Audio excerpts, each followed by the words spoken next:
نحمده ونصلي على رسوله الكريم أما بعد أعوذ بالله السميع العليم من الشيطان الرجيم من همزه ونفخه ونفثه بسم الله الرحمن الرحيم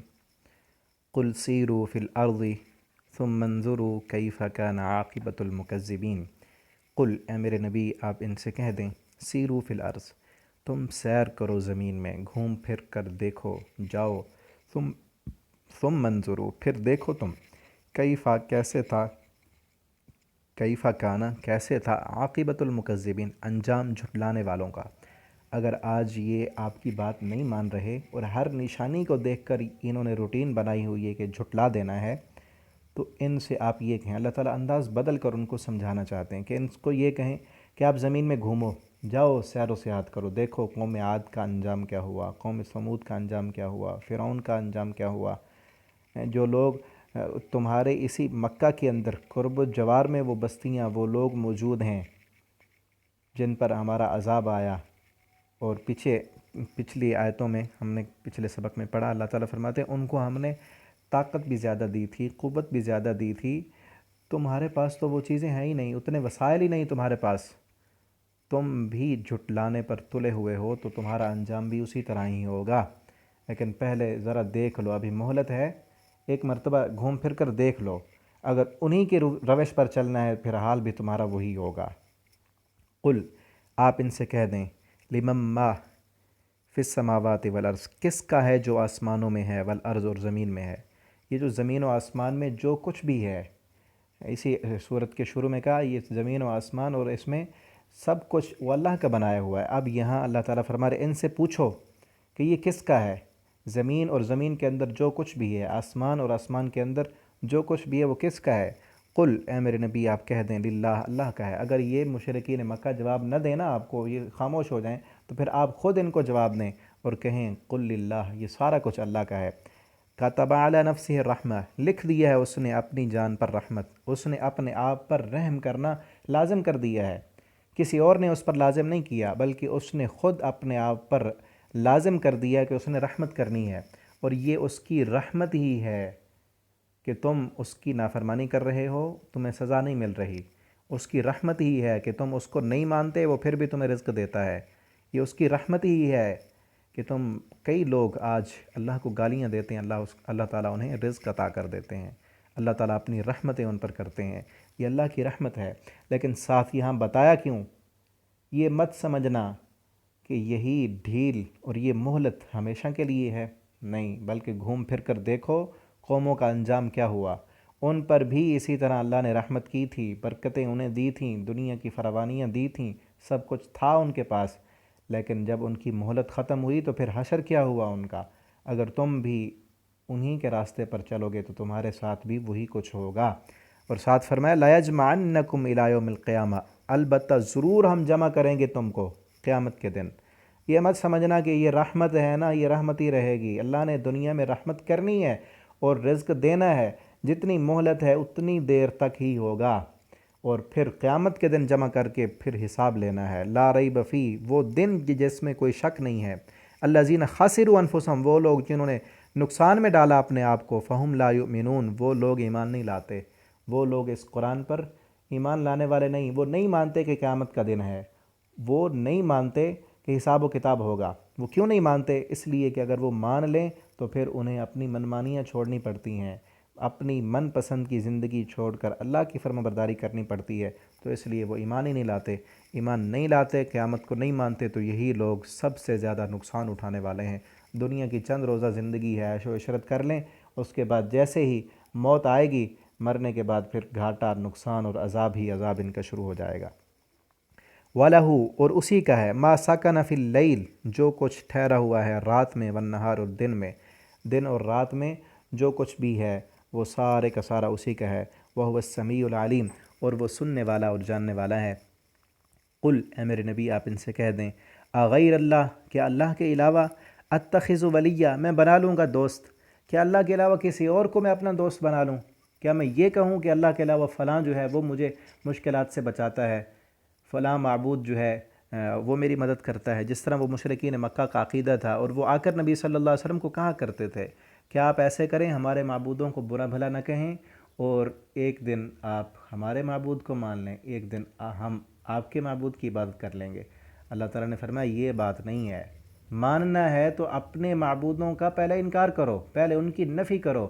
ان بتوں کو توڑو، پھر اللہ کی طرف آؤ۔ یہ جو ہے دوغلی پالیسی کہ یہ بھی راضی رہیں اور وہ بھی راضی رہیں، یہ ہمیں مطلوب نہیں ہے۔ اور نبی کریم صلی اللہ علیہ وسلم سے فرمایا اللہ تعالیٰ نے کہ آپ ان سے کہیں اغیر اللہ اتخذ ولیہ، کہ اللہ کے علاوہ کسی اور کو میں اپنا دوست بناؤں گا۔ فاطر السماوات والارض، جب کہ وہی زمین و آسمان کا بنانے والا ہے۔ یہ زمین و آسمان اور اس میں جو کچھ بھی ہے، پچھلی آیت میں فرمایا جو کچھ بھی ہے یہ سب اللہ کا ہے۔ جب سب کچھ اللہ کا ہے تو جو ولی تم نے بنائے ہوئے ہیں، جو دوست تم نے بنائے، وہ بھی تو اللہ کے ہیں نا، وہ بھی اللہ کی ملکیت ہے۔ تو اسی لیے ایک اللہ کو ہی ہم اپنا دوست بنا لیں۔ فاطر السماوات والارض وہو یطعم، وہ کھلاتا ہے، ولا یطعم، اور کھلایا نہیں جاتا۔ وہ ساری کائنات کو کھلاتا ہے، اس کو کھانے کی حاجت نہیں ہے۔ ساری کائنات کو اس کی ضرورت ہے، اس کو کسی کی بھی ضرورت نہیں ہے۔ ساری کائنات کی ضرورتیں اسی کے ساتھ وابستہ ہیں اور اس کی ضرورتیں کسی کے ساتھ وابستہ نہیں ہیں۔ وہ جب چاہے جس کا چاہے رزق بند کر دے، وہ جب چاہے جس کا چاہے، جس کی چاہے سانسیں بند کر دے،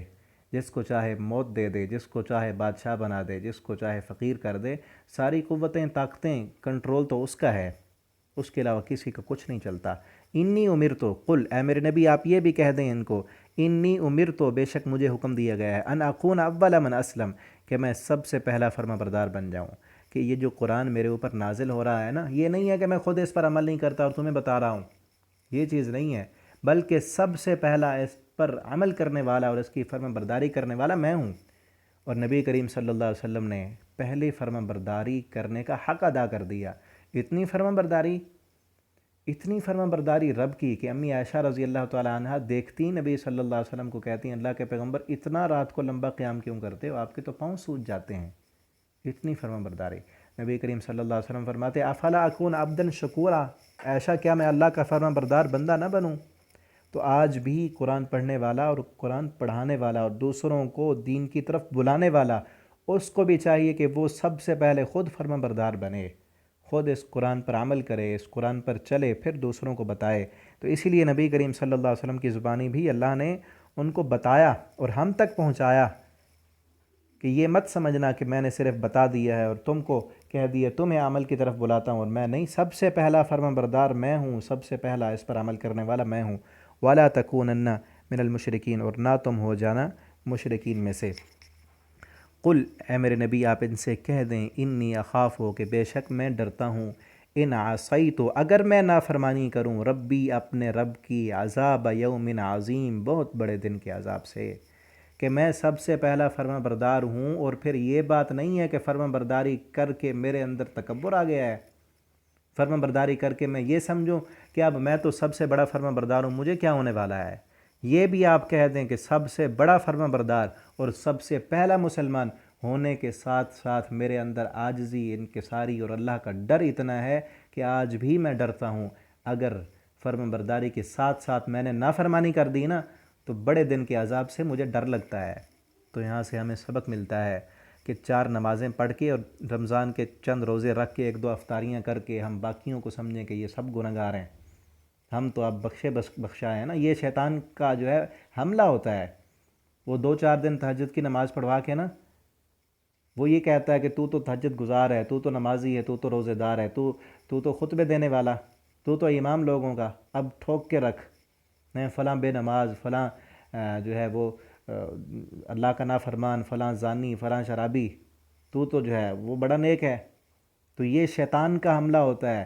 فرما برداری کے ساتھ ساتھ ہی نبی کریم صلی اللہ علیہ وسلم فرما رہے ہیں سب سے پہلا فرما بردار بھی میں ہوں، اور ساتھ ساتھ میرے اندر ڈر بھی اللہ کا کہ کہیں مجھ سے اللہ کی نافرمانی نہ ہو جائے۔ تو اللہ رب العالمین سے دعا کریں ہم کہ اللہ تعالی ہمیں اپنا فرما بردار بنا دیں، اور فرما برداری کے ساتھ ساتھ ہمارے دلوں کو اپنے ڈر سے بھر دیں، ہر وقت ہمارے دل میں یہ ڈر لگا ہو کہ کہیں ہم سے اللہ کی نافرمانی تو نہیں ہو رہی۔ اور اس رمضان میں روزہ رکھ کر ہم بے روزہ داروں کی غیبتیں نہ کریں، ہمارے دل میں یہ ہو کہ کہیں ہماری زبان سے غیبت تو نہیں ہو رہی، کہیں ہم کسی کا دل تو نہیں دکھا رہے، کہیں ہم روزہ رکھ کر اپنے روزے کا ثواب ضائع تو نہیں کر رہے، کہیں ہم صدقات و خیرات کر کے لوگوں کے اندر دکھلاوا تو نہیں کر رہے؟ یہ ساری چیزیں ہمارے اندر ہوں گی جب ڈر ہوگا نا، احساس ہوگا کہ اللہ کی نافرمانی نہ ہو جائے ہم سے، پھر انشاءاللہ ہم گناہوں سے بھی بچیں گے۔ اللہ تعالی ہمیں رمضان المبارک میں زیادہ سے زیادہ نیکیاں کرنے کی، عبادتیں کرنے کی توفیق عطا فرمائے۔ اللہ ہمارے روزوں کو قبول فرمائیں، اور اللہ رب العالمین